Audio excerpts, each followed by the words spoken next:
Ici Satou. C'est toujours agréable de partager un délicieux dîner avec un grand groupe d'amis. Personnellement, je préfère participer au repas plutôt qu'à la cuisine. Maître, un monstre en forme de pont a été aperçu, je vous le signale. Préparez-vous au combat, je vous le conseille. Oh non, dangereux, monsieur. Alarmés par la déclaration de Nana, Pochi et Tama commencèrent à paniquer. Du calme, vous trois. C'est un pont spécial, un pont-levis. Une section de 30 mètres au milieu de la vaste étendue de l'autre côté du fleuve était soulevée pour éviter que les grandes voiles du navire ne s'y fracassent. Le fleuve mesurait plus d'un demi-mille de large, ce qui ne donnait pas l'impression d'une grande brèche, mais en réalité, son échelle était similaire à celle du Tower Bridge de Londres. L'architecture de ce monde était également impressionnante. En observant le pont-levis, mon écran de réalité augmentée m'informa que la section mobile était en fait une sorte de golem. Notre curiosité a dû éveiller l'instinct de la guide, car elle est venue nous donner une explication. On dit que ce pont a été créé par les dieux il y a 1000 ans. Elle nous a ensuite expliqué que la pile du pont était dotée de poteaux de protection empêchant les monstres aquatiques d'approcher des abords de la vieille capitale.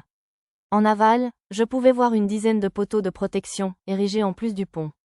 Tandis que la guide nous expliquait les sites, notre navire traversa un port peuplé de nombreux bateaux, remonta un affluent longeant la ville et entra dans un port réservé aux nobles. Toute la ville semblait en pleine effervescence, sans doute grâce au tournoi d'arts martiaux qui s'y déroulait. Pendant le déchargement du navire, je me suis renseigné sur les dernières informations concernant la ville. Il y avait beaucoup de guerriers de haut niveau, probablement aussi à cause du tournoi. Mademoiselle Ringrande semblait être la plus avancée, au niveau 55.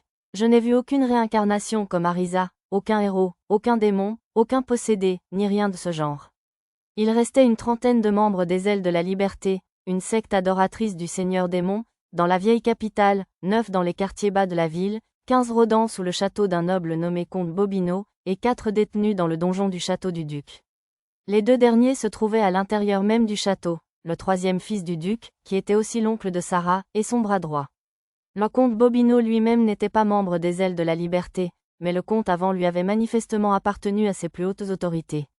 Comme la dernière chose que je souhaitais était l'invocation d'un autre seigneur démon ou autre, j'allais devoir signaler ces noms et cachettes au duc sous mon pseudonyme de héros. Cela dit, la plupart des membres avaient été tués lors de l'incident avec le seigneur démon que j'avais déjoué, je doutais donc qu'il soit capable de mettre à exécution un autre plan d'envergure de ce genre de sitôt. Néanmoins, mieux vaut prévenir que guérir. Seigneur Satou, le carrosse que mon frère m'a envoyé est arrivé. Je vais prendre congé. Tolma semblait s'être remis de tout ça et m'a interpellé dès que je suis descendu. Étonnamment, le carrosse derrière lui n'avait pas de cheval. Bien qu'il ait la forme d'un carrosse normal, il s'agissait en réalité d'un objet magique appelé voiture golem. Un examen plus approfondi des roues révélerait les mains artificielles qui les faisaient tourner. Ça, c'était un carrosse de rêve, si j'en avais jamais vu un. Avez-vous prévu un endroit où loger dans la vieille capitale? Sinon, vous devriez loger chez nous. Avec le tournoi d'arts martiaux en cours, je doute qu'il reste beaucoup de chambres libres. J'apprécie l'offre, mais tout va bien. Nous logerons dans la demeure du vénérable comte Wargosh. Le comte Wargosh était le vice-roi de Gourourian City. Après avoir vaincu le démon des enfers mineurs qui attaquait son territoire, le comte nous a proposé de loger dans la demeure de ses parents, ici, dans l'ancienne capitale. Nous avons salué la famille Tolma lorsqu'elle est montée dans son véhicule, puis avons pris notre propre calèche et nos chevaux jusqu'à la demeure du comte Wargosh. Grâce à la charrette du guide, nous ne nous perdrions pas. C'est une promenade plutôt confortable. Oui, c'est incroyable de pouvoir parler aussi facilement dans une calèche en mouvement. Mademoiselle Karina et sa servante Pina s'émerveillèrent à haute voix.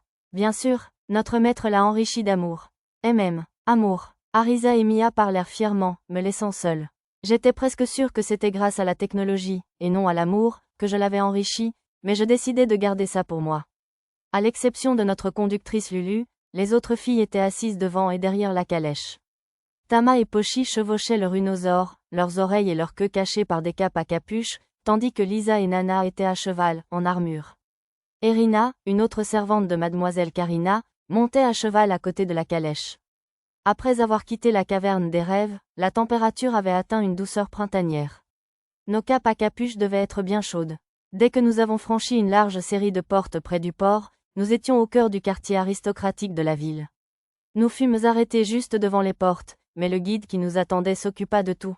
Il ne me restait donc plus qu'à montrer la vaisselle en argent, gage de ma noblesse. Les rues du quartier aristocratique étaient pavées de pierre et les bâtiments ressemblaient à du béton. D'après ce que j'ai appris lors du banquet au château de Munot, Ce quartier était construit grâce à une forme particulière de magie de la terre, appelée magie architecturale. Un noble du nom de comte Owen, qui vivait là, dans l'ancienne capitale, était apparemment passé maître dans cet art. La plupart des servantes qui allaient et venaient dans les rues portaient les mêmes tenues que celles que j'avais vues au château de Munau, des robes simples. Il faudra que je popularise aussi les tenues de servantes dans l'ancienne capitale. Tandis que je songeais à ces ambitions, la charrette arriva dans un quartier calme où résidaient les aristocrates les plus fortunés. Sur la carte, je vis que d'autres nobles de haut rang, comme des marquis et des comtes, vivaient près du château du duc. Chacune des demeures était aussi grande et spacieuse que le Tokyo Dome. On pourrait même dire qu'il s'agissait de palais. Arisa se lassa vite de contempler les maisons et lança une question à mademoiselle Karina. Vous logez aussi chez le comte Worgosh, dame Karina? Oui, en effet. J'avais prévu de loger à la pension d'Orion, mais comme il semble que plusieurs autres jeunes hommes y séjournent. Exactement. Ce serait sans doute trop pour quelqu'un d'aussi mal à l'aise avec les hommes que mademoiselle Karina de séjourner là-bas. J'avais prévu de l'accompagner pour rencontrer Orion en personne, mais à ce qu'il paraît, cela pourrait attendre. Orion était le fils aîné du baron Munau, de 5 ans, le cadet de Karina à 14 ans. Il étudiait à l'étranger dans l'ancienne capitale. Selon la vicomte Nina de la baronnie de Munau, il avait choisi cette ville plutôt que la prestigieuse académie de la capitale royale, car les nobles de la ville s'opposaient à sa visite, la baronnie étant réputée pour être un territoire maudit. Finalement, les carrosses ralentirent non loin du château du duc. Arrivés au domaine du comte Worgosh, aux allures de manoir imposants, les parents du vice-roi, l'ancien duc et son épouse, nous accueillirent. Après quelques civilités, ils nous dirigèrent vers la résidence privée du comte. Là, nous nous séparâmes du guide, qui se rendit au château du duc pour lui remettre un rapport et une lettre demandant ma présentation. La maison du vice-roi était une vaste demeure de 3 étages, dotée d'écuries et d'un logement séparé pour les domestiques. Elle était encore plus impressionnante que la maison d'hôte où les jeunes filles Hombette et moi avions séjourné au château de Seriou. Lorsque nous avons arrêté notre calèche devant l'entrée, une vingtaine de domestiques nous attendaient, menés par un homme d'un certain âge, mince et aux cheveux gris. Enchanté de vous rencontrer. Je suis Sébaf, le responsable de cette maison. L'homme s'inclina poliment, tout comme le personnel derrière lui. Oh là là, murmura Arisa derrière moi, et j'acquiesçai discrètement. Si seulement il s'appelait Sébastien, ce serait parfait. Je suis Satou Pendragon, chevalier héréditaire. Merci de nous accueillir, monsieur Sébaf. S'il vous plaît, appelez-moi simplement Sébaf. J'ai salué l'homme à l'air doux d'un signe de tête, puis je lui ai présenté mademoiselle Karina. Après que Sébaf nous ait guidés vers un salon et que nous nous soyons reposés un moment, je lui ai demandé de visiter. Ce sera votre chambre, monsieur Satou. Cette suite comprenait plusieurs pièces plus petites, dont une chambre, un bureau et un dressing. Il y avait un lit extra large au centre de la chambre, assez grand pour accueillir tout notre groupe. Il y avait aussi des chambres privées pour tous les autres, mais comme plusieurs de mes enfants n'aimaient pas dormir seuls, je me doutais que les autres chambres, à l'exception de la mienne et du salon, ne seraient pas très utilisées. Cependant, le groupe de mademoiselle Karina logeait à un autre étage, donc je n'ai pas vu d'incident du genre, s'être trompé de lit, au programme. Après la visite, j'ai laissé les enfants explorer librement le manoir. C'est Tamaha et Pochi, monsieur. Quel beau miroir. Son reflet est bien différent de celui d'un miroir en cuivre. J'ai entendu des voix provenant du vestiaire attenant au salon. Derrière la porte ouverte, j'ai trouvé les filles bêtes debout devant le miroir en verre, agitant joyeusement la main vers leur reflet. Alors que je m'affalais sur le lit pour organiser notre visite de la capitale, Arisa et Lulu sont revenus de la visite de la cuisine. Nous sommes de retour. Maître, la cuisine est incroyable. Rougie d'excitation, Lulu m'a tout raconté sur les ustensiles magiques de cuisine. Sébaf nous autorisa à utiliser l'espace, afin que nous puissions préparer nos propres repas, à condition de les prévenir à l'avance. Il ajouta que les repas étaient généralement préparés dans la cuisine du bâtiment principal. Celle-ci servait principalement à préparer des encas et des collations. Il y avait même un four et un réfrigérateur. Devine quoi, il y avait du lait et des fruits dans le réfrigérateur. Tu devrais faire un gâteau. Bonne idée, je vais peut-être essayer de faire un gâteau éponge. Arisa poussa un cri de joie. Tama et Pochi, qui avaient jeté un coup d'œil depuis le vestiaire, accoururent à la mention de nourriture. Kaek, monsieur, tous deux sautèrent de joie avec Arisa. Si cela les rendait si heureux, l'effort de préparer un gâteau en valait largement la peine. Lettre. Nous avons reçu 2 messages du vieil homme, je vous informe. Mia et Nana étaient revenus de leur exploration du domaine. Les lettres en question provenaient de l'ancien comte Worgosh et du duc Ugosh lui-même. Le comte nous invitait à dîner ce soir-là, tandis que le duc acceptait la demande de rendez-vous que le guide avait organisée pour moi. D'après la lettre, il me rencontrerait le lendemain. Les 2 invitations étant adressées uniquement à mademoiselle Karina et à moi, j'ai dit aux autres filles de se détendre et de profiter du manoir. Le dîner de ce soir-là se composait de nombreux plateaux de petites gourmandises extravagantes pour le plaisir des papilles, dont plusieurs semblaient reproductibles. J'ai décidé de les cuisiner pour les autres pendant notre séjour dans la vieille capitale. Le lendemain, mademoiselle Karina et moi sommes allés au château d'Ougoche pour notre audience avec le duc. Le duc Ougoche était un vieil homme robuste, à la chevelure grise abondante, surtout la barbe. Mon premier réflexe fut de le classer parmi les joyeux lueurs du jour, mais la puissante lueur dans son regard indiquait le contraire. Bienvenue, fille de Léon. Ipaza m'a tout raconté. J'ai entendu dire que tu as combattu vaillamment en première ligne pour la défense de Muno City et que tu as même affronté un démon à Gururian City. Je salue ta bravoure. Léon était le prénom du baron Muno. Ah oui, je suppose que le duc et le baron Muno sont apparentés. Normalement, c'est là que mademoiselle Karina aurait réagi avec modestie, mais elle a simplement agi nerveusement. Son anxiété sociale devait reprendre le dessus. J'aurais aimé la soutenir, mais à toutes fins utiles, je n'étais qu'un noble de second plan. Il aurait été impoli de parler sans la permission du duc. Au lieu de cela, Raka prit la parole, une lueur bleue sur la poitrine de mademoiselle Karina. J'accepte vos paroles avec gratitude au nom de mon maître. Oh, un outil magique qui comprend le langage humain. C'est exactement comme l'armure invincible dont mes parents parlaient dans les légendes. En effet, la réponse vint d'un consul élancé qui se tenait près du duc. Ses yeux bridés ressemblaient à ceux d'un serpent tandis qu'il nous observait d'un air scrutateur, mais comme il n'avait pas la même présence que le duc, je ne lui prêtai aucune attention. Grand-père, j'entendis des pas familiers, accompagnés du cri, et, effectivement, mademoiselle Ringrande entra dans la pièce. Rin, c'est une affaire officielle. Laissez-nous, c'est peu probable. J'ai entendu dire que mademoiselle Karina et Satou étaient là, alors je suis venu les secourir avant que vous ne les mettiez à rude épreuve. Ignorant les plaintes du duc, mademoiselle Ringrande regarda autour d'elle les chevaliers en armure alignés avec raideur dans la salle d'audience. Franchement, quel genre d'accueil est-ce pour les héros qui ont sauvé la cité de Gururian? De toute façon, ça ne semble pas intimider la personne que vous vouliez. Ringrande me fixa droit dans les yeux en parlant. Attendez, il essayait de m'intimider? Vu leur allure solennelle et leurs armures impeccablement cirées, j'avais supposé que les chevaliers étaient une sorte de garde d'honneur nous souhaitant la bienvenue.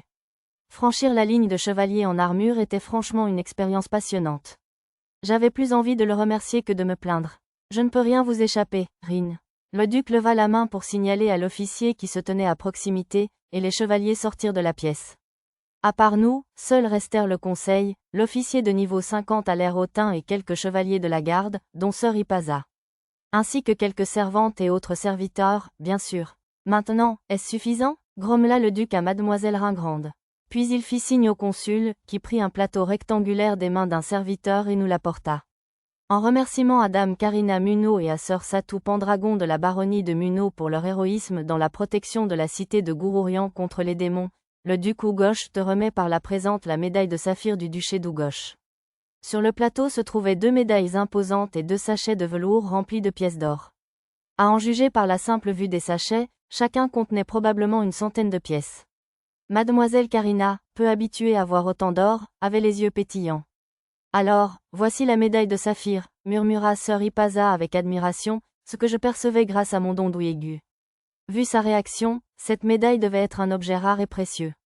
Veuillez accepter ces présents. Ils sont amplement mérités pour vos exploits. Le duc avait visiblement pris l'extase de mademoiselle Karina à la vue des pièces d'or pour une réticence à les accepter. Vous ne l'avez peut-être pas entendu, mais des démons infernaux mineurs, comme celui de Gururian City, attaquent toutes les villes du duché. Je n'avais vu aucun signe d'attaque démoniaque à Surute City, où nous avons séjourné en chemin, mais c'était peut-être parce qu'il faisait nuit et que notre séjour était court. À la demande du duc, le consul donna des précisions. Gururian et Sutohandel sont les 2 seules villes où les dégâts ont été minimes. Les autres pourraient mettre des années à se rétablir complètement. Le démon infernal majeur que j'ai combattu sous Serious City était une chose, mais il devrait y avoir suffisamment de gens de haut niveau pour vaincre un démon infernal mineur dans presque n'importe quelle ville. Bon, je suppose que les dégâts auraient pu être faits avant que quelqu'un d'assez fort pour cela n'arrive. Je comprenais maintenant pourquoi le vice-roi de Gururian City avait traité un noble de rang inférieur comme moi avec tant de générosité. Mais cela signifiait-il que les cornes courtes avaient fait leur apparition dans d'autres villes? J'ai consulté la carte et j'en ai découvert 3 dans un coffre-fort caché dans le bureau du duc. La corne courte était un objet capable de transformer les humains en démons. Je n'en avais pas parlé au vice-roi de Gourourian City de peur de déclencher une chasse aux sorcières paniquées, mais cela ne changeait peut-être pas grand-chose. Le nombre de cornes courtes utilisées que je possédais ne correspondait pas au nombre de démons que j'avais vaincus. J'en ai conclu que ce n'était pas un objet qu'il laissait tomber à chaque fois. Quant à la corne courte usagée que j'avais récupérée à Gourourian City, la donner au duc à ce moment-là aurait pu être une arnaque, alors j'ai décidé de feindre l'ignorance pour l'instant. Tandis que je suivais ce fil de pensée plutôt négatif, la réunion avec le duc s'est poursuivie. Une fois les médailles et les récompenses acceptées, le point suivant à l'ordre du jour était la lettre du baron Munot. Elle est signée de Léon, mais je ne doute pas que ce soit Nina qui l'ait écrite. Elle a toujours su faire passer une demande délicate pour une faveur facile. J'ai été un peu surpris d'entendre le duc Hugosh appeler la vicomte Nina par son prénom. Puis je me suis souvenu que c'était lui qui l'avait recommandée comme consul de la baronnie de Munot. Mais qu'avait-elle bien pu demander ?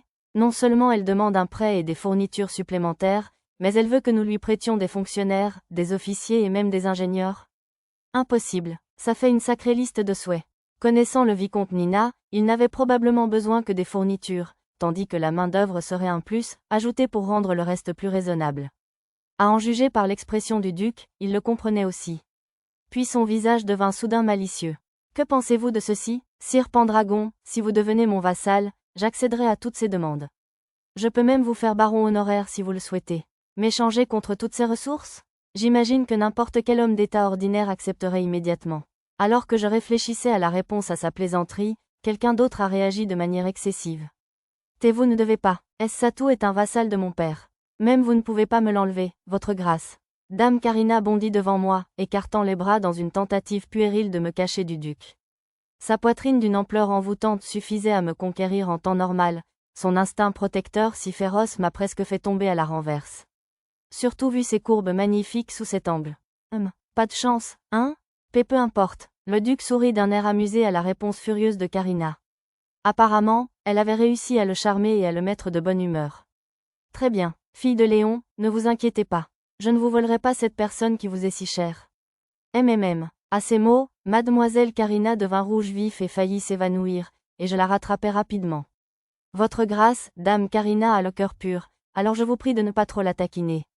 Je suppose, c'est la fille de Léon, après tout. Tandis que le duc ricanait, mademoiselle Ringrande lui murmura à l'oreille. Lorsqu'elle eut terminé, le duc appela sœur Ipaza et ils échangèrent quelques mots à voix basse. Ils devaient utiliser une sorte de dispositif magique de contre-espionnage, car ma compétence, oui fine, ne parvenait pas à capter leur conversation. Un plat miraculeux, dites-vous. Cependant, ma capacité à lire sur les lèvres m'a permis de saisir les paroles du duc, car je pouvais voir sa bouche. Sœur Pendragon, Ipaza m'a dit que vous aviez préparé un plat remarquable appelé soupe consommée, et Rin a vanté vos tempura. J'organise un banquet ce soir pour la plus haute noblesse de la ville, et j'aimerais que vous cuisiniez ces plats pour mes invités et moi. S'ils sont satisfaisants, j'apporterai à Nina l'aide qu'elle a demandée. La tempura était une chose, mais la soupe pseudo-consommée qu'Ipaza qualifiait de « plat miraculeux » pourrait poser problème. Je m'en voudrais de refuser une demande de votre grâce, mais je dois avouer que la préparation d'une soupe consommée est un processus long, il serait donc impossible de la préparer à temps pour le dîner de ce soir. oceanofpdf.com, très bien. Alors, on se contentera de la tempura pour ce soir. J'organiserai une soirée pour la noblesse dans 3 jours, vous pourrez préparer le consommé pour l'occasion. Avec plaisir. Un véritable aristocrate pourrait être contrarié d'être traité comme un chef, mais en tant que citoyen ordinaire, élevé à la noblesse par hasard, j'étais plutôt fier d'apprendre que quelqu'un voudrait manger ma cuisine pour une telle raison. Une jeune servante me conduisit à la cuisine du château du duc. Plusieurs servantes s'occupaient de mademoiselle Karina pendant son inconscience. Je leur demandais de la renvoyer chez le comte Wargosh, dans le carrosse qui nous avait amenés ici, dès qu'elle irait mieux. Espérons qu'elle ne se précipiterait pas dans la cuisine. Tandis que nous traversions un long couloir, j'utilisais ma « recherche » sur toute la carte, pour voir les ingrédients présents dans le château. Il leur manquait quelques ingrédients, alors j'étendis la zone de recherche à toute la vieille capitale et cherchais les boutiques qui vendaient ce dont j'avais besoin. Comme toujours, la compétence carte était super pratique. La pièce était 3 fois plus grande qu'une salle de classe et grouillée d'activités, telle la cuisine d'un hôtel de luxe. Je vais chercher le chef cuisinier. Veuillez patienter ici, sire chevalier. La servante qui m'accompagnait se glissa parmi les cuisiniers affairés, se dirigeant vers le chef de cuisine à la barbe rousse. Le duc nous ordonne de laisser un noble gaillard s'occuper du plat principal ? Chef cuisinier, s'il vous plaît. Pas si fort, Vous voulez être arrêté pour avoir critiqué le duc? On aurait dit que le chef cuisinier et son assistant se disputaient à mon sujet. Allais-je devoir préparer un plat pour prouver ma valeur, comme dans un manga culinaire? Ça pourrait être amusant. HMPH, c'est un banquet important. Je ne vais pas laisser un noble tout gâcher pour rien. Beugla le chef cuisinier. Ça va aller. La servante qui m'accompagnait intervint avec un geste exagéré. Sir Ipaza, de la famille Lloyd, s'est personnellement porté garant du goût. Cela le fit s'arrêter. Quoi? La famille Lloyd. Il s'avéra que Sir Ipaza était issu d'une lignée de gourmets réputés. Cela sembla suffire à satisfaire le chef. D'accord. Ouvrez l'arrière-cuisine. On ne l'aide pas, mais il peut utiliser les ingrédients qu'il veut. Mais, chef, ne serait-il pas préférable d'avoir quelques sous? Imbécile. Si le plat principal de ce noble échoue et que nous n'avons pas de plat de rechange, le duc sera couvert de honte. Nous préparerons notre plat principal comme prévu. Ce noble peut sûrement faire appel à ses propres vassaux.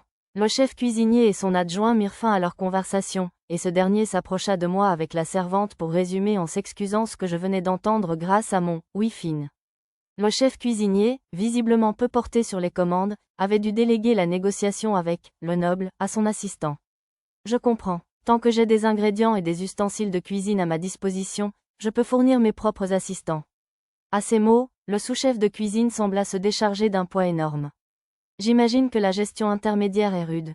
Pourrais-je vous demander de remettre cette lettre pour moi?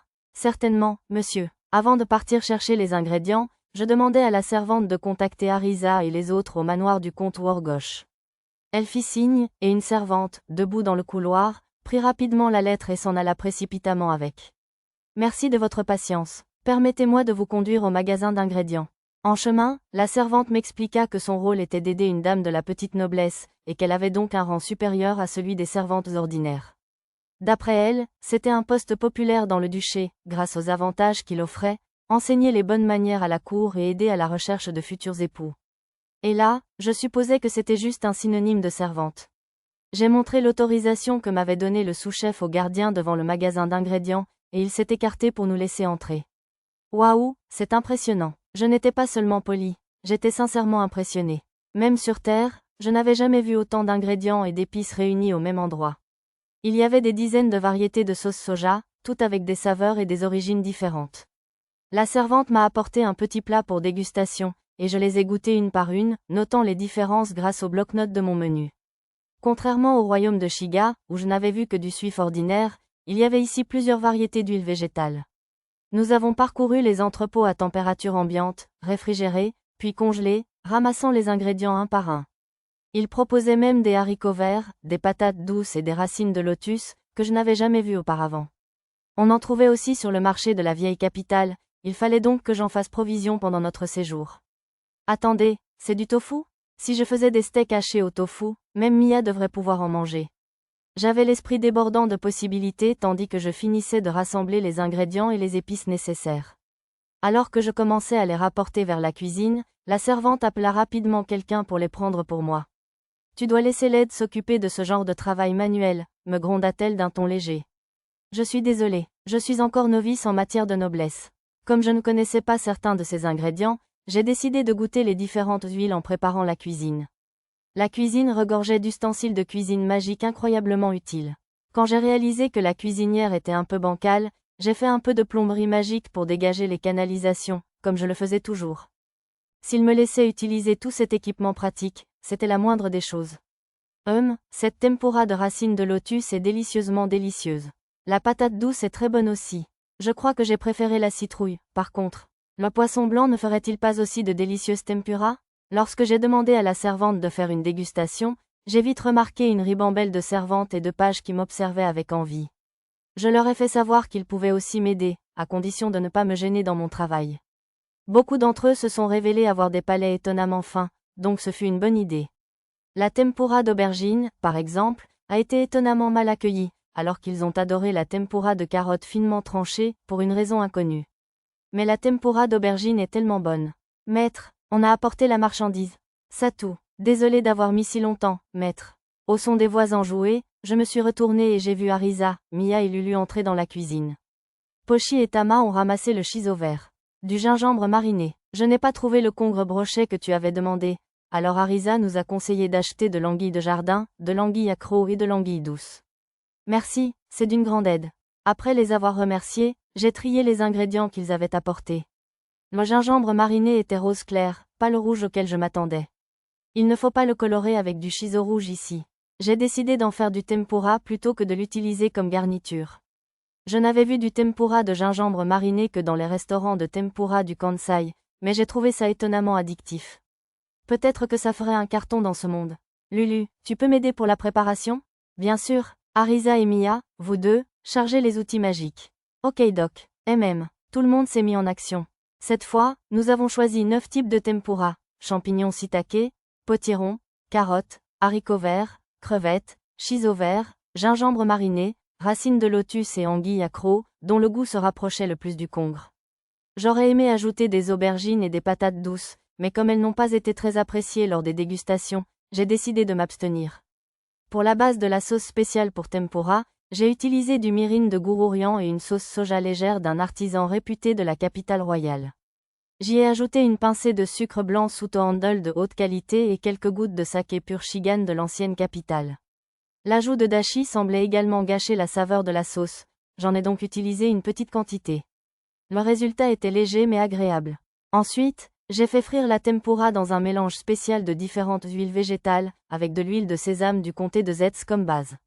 Une fois les tempuras appétissantes cuites, je les ai disposées sur un plateau pour égoutter l'excédent d'huile. Puis ce fut au tour du docteur Mia. Mia, à toi. Boucle vapeur, tempura Juki Yunkan, tempura. Lorsque Mia a récité le sort, l'excédent d'huile a été retiré de la pâte à tempura. J'avais conçu ce sort de cuisson pendant mon temps libre, sur le navire, spécialement pour cela, rendant les tempuras à la fois plus saines et plus croustillantes. Retirer trop d'huile entraînait une perte de saveur, il m'a donc fallu beaucoup de temps pour trouver l'équilibre parfait pour un croustillant maximal. Merci, Mia, ce sera 200% plus délicieux maintenant. Une récompense? Mia a tendu la tête, impatiente, et j'ai glissé ma main sous sa capuche pour lui tapoter le haut de ses cheveux soyeux, mais cela a rendu Arisa et Lulu jalouses. Je devrais faire de même pour elle plus tard. Ça, sœur Pendragon, je suis venue vous aider. Soudain, mademoiselle Karina a fait irruption dans la cuisine. Grâce à l'inertie, il fallut un instant à ses seins mystiques pour s'immobiliser après que le reste de son corps eut cessé de bouger. Comme toujours, c'était un spectacle à voir. Coupable, GRR, maudit saint surnaturel. J'ai donné un petit coup sur la tête à Mia et Arisa pour les réprimander avant de parler à mademoiselle Karina. Vous êtes sûr que vous allez bien? Mais bien sûr, je suis en parfaite santé. Maintenant, unissons nos forces pour le bien commun. Les yeux de mademoiselle Karina pétillaient et ses poings étaient serrés d'impatience, mais hélas, la cuisine était déjà prête. Je ferai tout ce qu'il faudra. N'importe quoi. À ces mots prometteurs, j'ai été tentée de reporter mon regard vers sa poitrine, mais j'ai réussi à me contrôler. Désolée, mais, dans ce cas, j'ai une tâche importante que vous seule pouvez accomplir, dame Karina. Avant qu'Arisa puisse dire que nous avions terminé, je lui ai plaqué la main sur la bouche. Je ne voulais pas gâcher l'enthousiasme de Karina. La jeune noble attendait ma mission avec une certaine nervosité. J'aimerais que vous goûtiez cette tempura et que vous me disiez si la texture ou le goût vous déçoit, s'il vous plaît. Compris, je serais ravie de vous aider. Soulagée, mademoiselle Karina expira le souffle qu'elle retenait et porta la crevette à sa bouche avec une expression intense. Ses lèvres luisantes s'entr'ouvrirent et ses dents d'un blanc immaculé mordirent timidement dans la tempura de crevettes. À chaque mouvement de sa mâchoire, son visage sérieux s'adoucit en un sourire béat. Comment est-elle? C'est réussi haut la main, Satou. Sans aucun doute, la tempura de crevettes la plus délicieuse que j'ai jamais mangée de ma vie. Mademoiselle Karina rayonnait en répondant. Elle ne semblait même pas se rendre compte qu'elle m'avait appelé par mon nom pour une fois.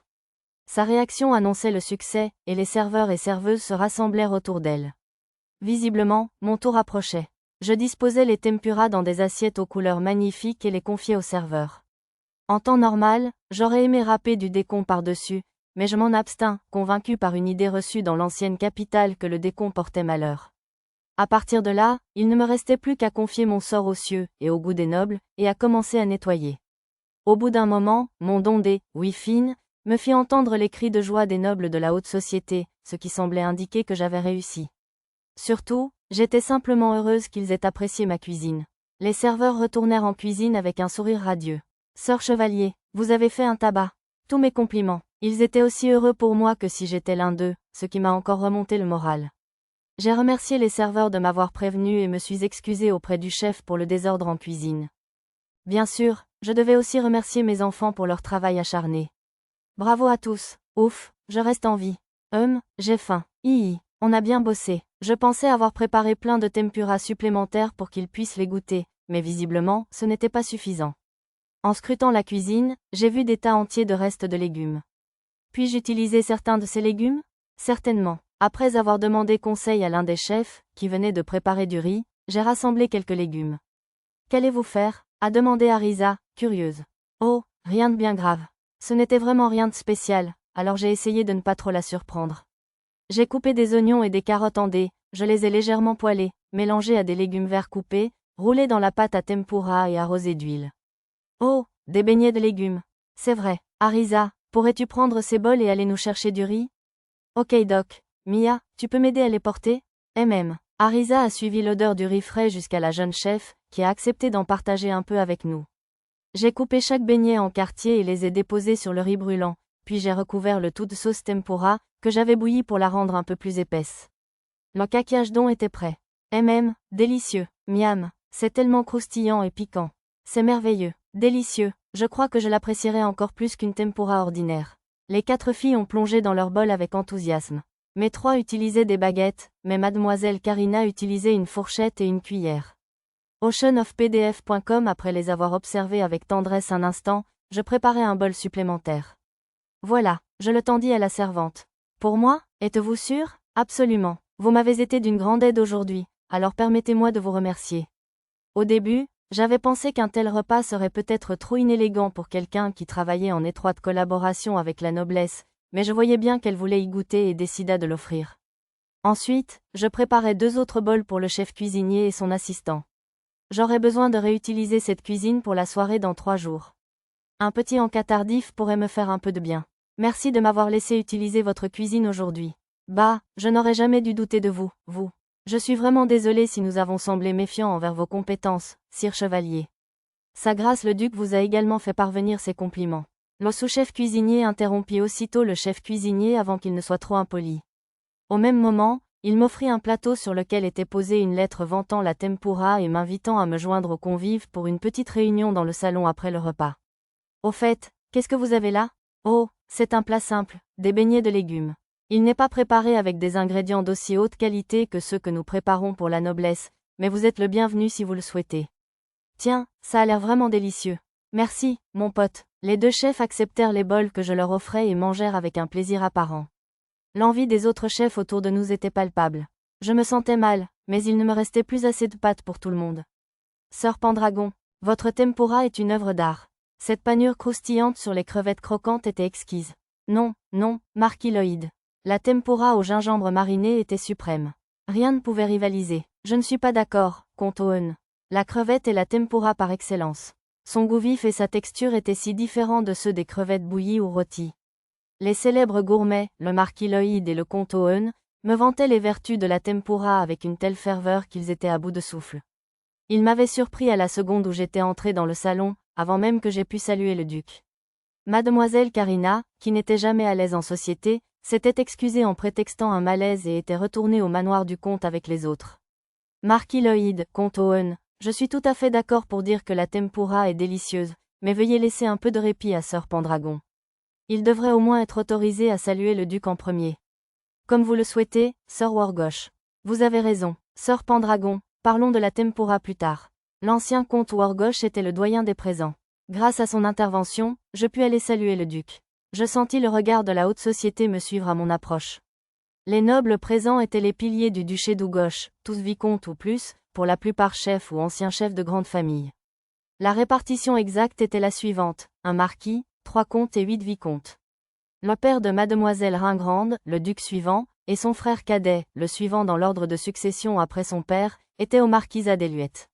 D'après mademoiselle Ringrande elle-même, il retournerait dans la vieille capitale dans les prochains jours. Même Tolma était présent, me saluant d'un signe amical et d'un compliment désinvolte pour ma cuisine. Son frère aîné, le vicomte Siemon, ne semblait pas être là. Tolma était probablement là à la place de son frère. Quoi qu'il en soit, en tant que transplanté d'un autre monde, j'avais encore du mal à m'adapter à tous ces rangs, outre celui de roi. Un aspect important du rang des nobles ici était le niveau d'autorisation correspondant pour utiliser les cœurs de cité. Ainsi, tous les personnages présents, hormis le duc Ougosh, le seigneur, étaient probablement des vassaux bénéficiant d'un certain pouvoir. Et pourtant, seul un roi pouvait accorder un titre supérieur à celui de baronnet. Quelle confusion! J'aurais aimé que ma maîtrise du langage Shigan ait traduit seigneur par roi subalterne et roi par super-roi, ou quelque chose du genre. Me débarrassant de ces idées perdues, je m'agenouillai devant le duc ou gauche pour le remercier de son invitation. Sœur Pendragon, votre cuisine était vraiment délicieuse, et, n'est-ce pas? D'un regard noir, le duc fit taire mademoiselle Ringrande, assise à côté de lui. Je suis sûr que le repas du soir sera tout aussi agréable. Je vais lancer un appel public à des hommes compétents pour la baronnie de Munot. Si personne ne se présente, alors seulement j'enverrai des ordres. En êtes-vous certain? Je n'ai pas encore rempli ma part du marché. J'insiste. Considère ça comme une compensation pour le dîner de ce soir. Si vous parvenez à impressionner autant les nobles lors de la soirée, je vous autoriserai à solliciter des dons et des investissements pour la baronnie. Waouh, la situation prenait une tournure plus importante que prévu. J'avais du mal à croire qu'une simple tempura suffise à justifier tout cela, mais c'était peut-être dû à mes compétences culinaires au maximum. Grand-père, ce sont des récompenses pour le baron Munot, n'est-ce pas? Ne devriez-vous pas récompenser Satou lui-même, non? C'est vrai. Que désirez-vous? Grâce à mademoiselle Ringrande, le duc prévoyait de me récompenser encore davantage, mais je commençais à penser que c'était un peu excessif pour une tempura. Puisque vous avez déjà généreusement accepté d'aider la baronnie, je ne pouvais accepter aucune autre récompense. Ah bon? La retenue n'est pas une vertu, vous savez. Vous devriez l'accepter fièrement après l'excellent dîner que vous nous avez offert. Mademoiselle Ringrande me parlait comme une enseignante grondant un élève rebelle, mais, voyant mon malaise, elle sourit et fit une plaisanterie pour me rassurer. Que dirais-tu de ça? Veux-tu devenir le chef exclusif du héros Hayato? Ouais, non merci. J'adore manger de bons petits plats, mais honnêtement, je préfère que ce soit quelqu'un d'autre qui me les cuisine. Je devrais peut-être formuler une demande avant qu'il ne me fasse d'autres suggestions bizarres. Allez, demande ce que tu veux. Veux-tu Rin comme épouse, par exemple? Eh, grand-père, tu sais que je suis une disciple du héros, alors je n'ai pas l'intention de me marier tant que le seigneur démon n'aura pas été éliminé. Hein? Ils ne savent pas que le seigneur démon a déjà quitté la prêtresse principale du temple Tenion?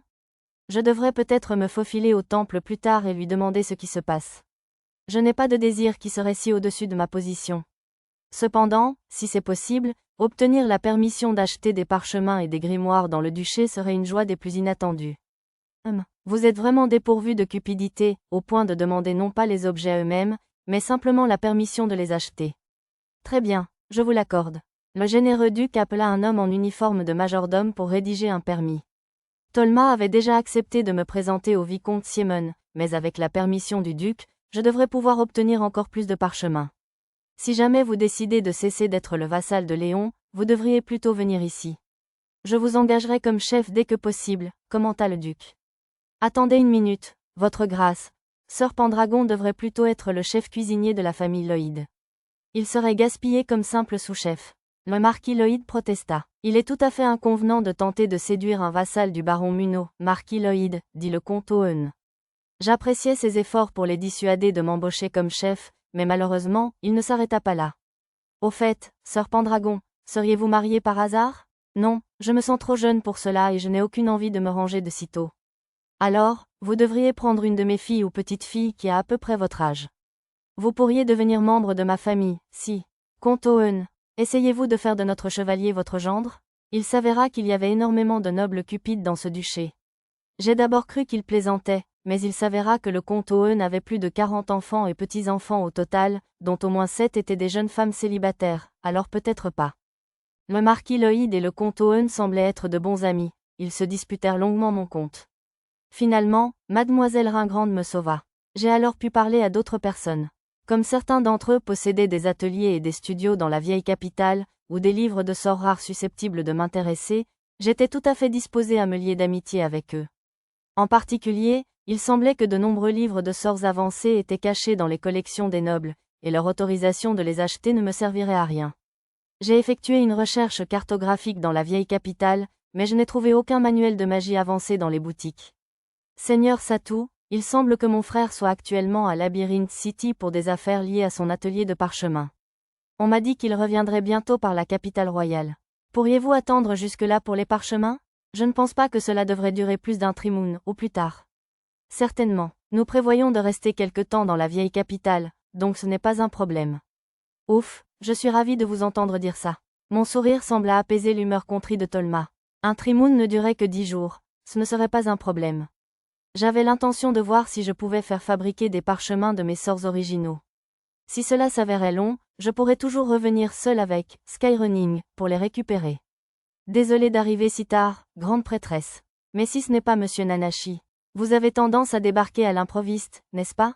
De retour du château du duc, j'ai revêtu mon déguisement de Nanashi le héros et me suis rendu dans la chambre de la grande prêtresse au temple Teunion, dans le quartier des nobles. C'était après avoir vérifié sur la carte qu'elle ne s'était pas encore endormie, bien sûr. Elle n'avait aucun statut anormal, mais grâce à l'atmosphère mystérieuse de sa chambre, elle avait un côté surnaturel qui vous faisait vous demander si elle ne disparaîtrait pas si vous détourniez le regard une seconde. J'avais une petite question à vous poser. Oh là là, je me demande ce que ça pourrait être. Mais d'abord, j'ai quelque chose à vous dire moi-même, il se trouve. Ça vous dérange? D'accord. Qu'est-ce que c'est? J'essayais de faire en sorte que Nanashi se distingue le plus possible de Satu, mais je me sentais mal de parler aussi grossièrement à une femme plus âgée que la grande prêtresse. Si je n'y prenais pas garde, je pourrais facilement adopter une attitude plus polie. La grande prêtresse se leva lentement d'un siège qui ressemblait à un rocking chair. J'ai reçu un message oraculaire de la déesse Teunion concernant la défaite du Seigneur Démon. Nanashi l'héroïne, permettez-moi de vous adresser les remerciements du temple à sa place, dit-elle solennellement. Puis elle esquissa un léger sourire. Merci d'avoir protégé ma chère vieille capitale, monsieur Nanashi. Avec un peu moins de gravité, elle ajouta, ne vous inquiétez pas. La prêtresse Sarah n'est pas encore capable de quitter son lit, mais les 2 autres prêtresses oraculaires ont repris leur vie normale. D'après la carte, j'ai vu que l'état de Sarah indiquait désormais affaiblissement, léger. Il n'était affaiblissement que ce matin-là, elle devait donc se rétablir progressivement. Je décidai d'aller lui rendre visite en tant que Satu une fois cette condition de statut entièrement levée. Je suis ravie de l'apprendre. Mais cela vous dérangerait-il si je vous demandais quelque chose? Oh, certainement. Toutes mes excuses pour ce comportement. Demandez ce que vous voulez. C'était peut-être juste mon imagination, mais la grande prêtresse était pâle. Rester debout aussi longtemps pourrait être de mauvais augure pour votre santé. Veuillez vous asseoir. La prêtresse sourit faiblement et retourna à sa place. Je n'ai rien entendu dire dans l'ancienne capitale concernant la défaite du Seigneur Démon. N'a-t-elle pas été officiellement annoncée? En effet, j'ai bien apporté un rapport à sa grâce le duc, mais il a préféré attendre que les autres temples reçoivent les messages de l'oracle avant de faire une annonce. La grande prêtresse parut troublée. Et les autres temples n'ont pas encore reçu ces messages? Même avec la compétence oracle, la cérémonie elle-même peut prendre plusieurs jours, selon le temple. Alors on ne peut pas poser des questions aux dieux quand on veut, hein? Ici, au temple Teunion, nous avons ce sanctuaire, il est donc plus facile de préparer le rituel ici que dans d'autres temples. Ah bon? Ça a l'air pratique. Elle rit doucement. Après tout, c'est l'œuvre de Notre-Dame Teunion. Ce sanctuaire est la seule raison pour laquelle je peux me déplacer normalement, même si près de la fin de ma vie. Hors de là, j'ai du mal à m'asseoir sans aide. Voilà donc ce que Sarah voulait dire lorsqu'elle avait déclaré, à la baronnie de Munno, que la sainte femme ne pouvait pas quitter le sanctuaire. Eh bien, maintenant, j'avais mes réponses quant à la raison pour laquelle l'information n'avait pas été rendue publique. Il était probablement temps de conclure. Je comprends. Merci. Ah bon? Tu pars si tôt? J'espérais qu'on pourrait discuter un peu plus. Je me suis levée pour partir, mais la grande prêtresse m'en a empêché. Il ne me restait plus qu'à signaler anonymement au duc où se trouvaient les membres des ailes de la liberté, histoire de gagner un peu de temps. Maintenant que le trésor de résurrection avait épuisé son pouvoir magique et ramené Sarah à la vie, je lui ai proposé de le recharger pendant notre conversation. Nous avons passé le temps avec du thé et des pâtisseries que j'avais apportées du stockage, échangeant des conversations oiseuses et discutant de mythes. Finalement, l'écran de rat de la prêtresse indiquait son état, fatigue, légère. Je décidai de prendre congé. On dirait que je suis un peu restée trop longtemps. Je rendis le trésor de résurrection rempli à la prêtresse et rangeai l'épée sacrée que j'utilisais comme batterie dans ma boîte à objets. Merci, monsieur Nanashi. J'espère que nous n'en aurons plus jamais besoin. Moi aussi. Saluant la grande prêtresse d'un signe de tête tandis qu'elle rangeait l'artefact, je quittai le temple Teunion. Dissimulé par l'obscurité de la nuit, j'utilisais course céleste et diverses compétences de furtivité pour me glisser dans la chambre du duc. Ce faisant, je ressentis une légère résistance. En y regardant de plus près, un écran de rat apparut, mur de barrière du château d'Ougoche. Était-ce une barrière créée par le cœur de la cité? Vous avez franchi la barrière du château. Qui êtes-vous? Le duc affichait, endormi, quelques instants plus tôt. Le cœur de la cité avait dû l'alerter. Un héros, répondis-je sèchement tandis qu'il se redressait. Maintenant que le duc perspicace avait rencontré Satou à plusieurs reprises, je veillais à maintenir le genre de ma voix ambiguë et à ne parler que par phrases courtes. Un héros, dites-vous, et avec des cheveux violets. Êtes-vous Nanashi le héros? J'acquiesçai brièvement pour éviter que la conversation ne s'éternise, puis lui lançai une liasse de papier ficelé. Qu'est-ce que c'est? Demanda le duc en les regardant d'un air dubitatif. Lisez, répondis-je simplement, inspiré par le professeur Mia. Les cachettes du culte du Seigneur Démon. Où avez-vous trouvé toutes ces informations? La carte incluait non seulement la cachette de l'ancienne capitale, mais aussi tous les autres lieux du duché. Un groupe comme celui-là allait certainement revenir s'ils n'étaient pas tous arrêtés en même temps. Dans le sous-sol du comte Bobino, juste sous notre nez. Mon imbécile de fils. Le duc parut stupéfait que certains membres de sa famille et ses principaux vassaux figurent sur la liste. Permettez-moi de m'en occuper personnellement, sire Nanashi le héros. Je jure sur le nom du duc Ugosh que l'affaire sera traitée comme il se doit. Je n'eus aucun mal à le croire. J'enverrai une troupe de chevaliers pour arrêter les membres du domaine du comte Bobino demain. Quant à ceux du centre-ville, je n'enverrai pas des chevaliers, mais des individus capables de les arrêter discrètement. J'inclinai la tête à la manière de Mia, et le duc expliqua. Pour être certain, nous devons nous assurer de la véracité de ces informations. Nous les capturerons d'abord, puis nous demanderons à nos vassaux d'utiliser les pierres Yamato ou l'œil du jugement pour établir leur culpabilité. J'avais oublié l'existence de ces outils et dons pratiques. Je pensais même qu'il serait plus facile d'utiliser le cœur de la cité pour les retrouver, mais ils avaient probablement une bonne raison de ne pas procéder ainsi. Par précaution, j'ai souligné mes mises en garde dans les documents concernant la capture des membres des Ailes de la Liberté. Il s'agissait de les capturer tous d'un coup et de se méfier de la « corne courte », un objet qui transformait les gens en démons. J'avais écrit que les terroristes pouvaient devenir désespérés lorsqu'ils étaient traqués, il valait donc mieux les éliminer tous d'un coup. Aucun individu possédant une corne courte n'était apparu sur ma carte, mais certains possédaient des compétences, boîtes à objets, des sacs magiques, etc. Je ne pouvais pas fouiller à l'intérieur, sauf pour les objets marqués, j'ai surligné leurs noms sur la liste.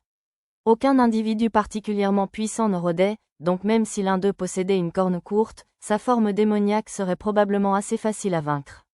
Après tout, il y avait au moins 3 chevaliers de niveau supérieur à 50 dans la ville.